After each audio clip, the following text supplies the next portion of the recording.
Since its debut, We Bare Bears has quickly become one of my favorite cartoons on Cartoon Network, and of course they released a few games to go along with it.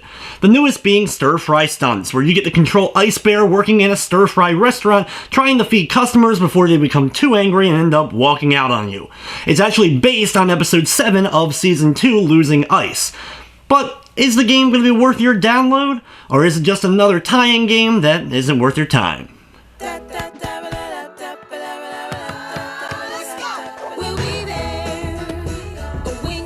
Stirfry Stunts is one of those games that starts off rather simple, but of course quickly revs up in difficulty the longer you play. You'll have 4 food items for you to manage, and a customer will come up asking for 2 or 3 items on their plate. You must quickly put them on the fryer, get them off before it ends up burning, put them all on the correct plate, hand it to the customer, and of course you'll be rewarded bonus points and coins. However, if you take too long, the customer's just going to end up storming out, and if you lose 3 customers, it's game over.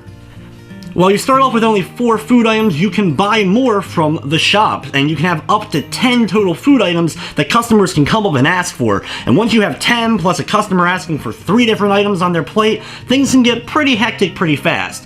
One of the few things I didn't like is the customers will ask for the food items the way they are cooked, not how they end up looking on your food preparation table, and because of that it got a little bit confusing at times. Also, anytime that you make a customer satisfied, you'll get a bit of points and coins that will shoot up right above them. However, sometimes this can actually block the next customer's food items that they're asking for. It only lasts a second, but since this game is all about timing, it can throw you off a time or two. Now you may ask, of course, why even add more food items to the mix? The less items you have to manage, the easier the game will be. And that's true, but the new food items that you end up getting end up adding more points if you have to use them on particular plates. So using all the more expensive food items on your plate will end up netting you more points and thus more money. The money in the game will not only be used to buy more food, it can buy more plates. You start off with only 2 plates at your disposal, and while you really don't need any more than that, having more plates will allow you to put items that you've already cooked by accident that a customer maybe didn't ask for, or maybe a customer got angry and left while you're in the middle of cooking their food, so you can put that already cooked food on a plate and have it sit there until another customer comes by and actually wants that dish. Once it's on the plate, it doesn't go bad and you don't have to worry about it going cold, but if you leave it on the burner too long, it won't take too long for it to be a crispy mess and you won't be able to use it at all and you'll have to throw it away. Anytime that you end up throwing items away or dump whole plates altogether, it will cost you a little bit of the coins that you've earned during that current gameplay. Terrible move. Grizz, our dinner's in the trash. Well, let's just wait. I'll be back soon. The thing that's going to really end up helping you make it farther, get more points, and earn those more coins is going to be the power-ups. Every time, of course, you use one, it's going to go on a timer, so you'll have to wait for that time to expire in order to use it again. And each one of these costs more than the last, and I definitely recommend buying the most expensive one, the volcano, as early as you can.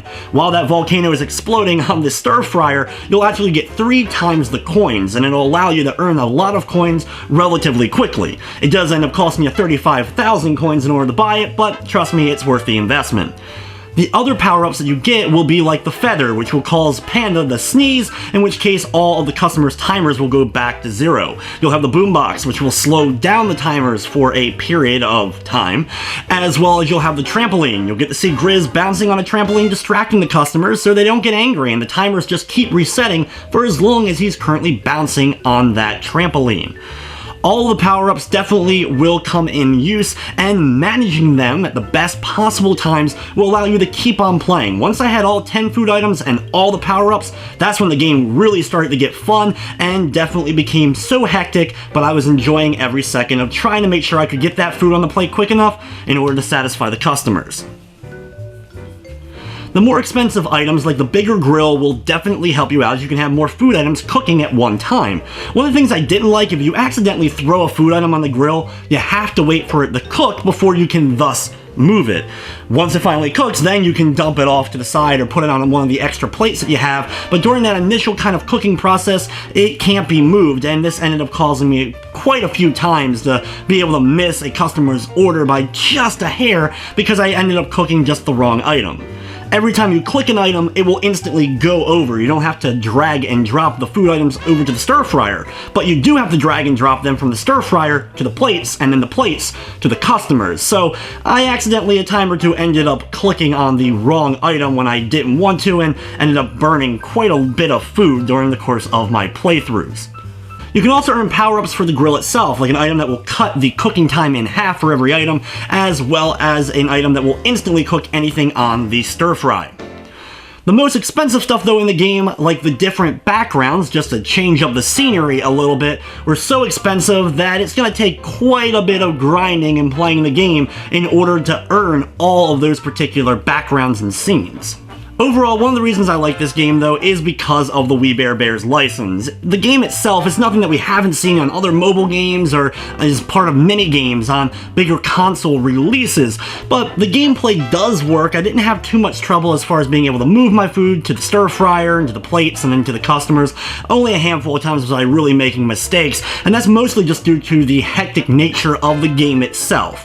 I love getting to see the bears and all the goofy antics, especially when using the different power-ups, and you get to see the characters from the show as customers that end up ordering all the food. So if you're a fan of the show, you'll definitely recognize each and every one of the customers that ends up coming by, though there's only a handful and you'll be seeing the same ones over and over again within the same game, let alone multiple playthroughs.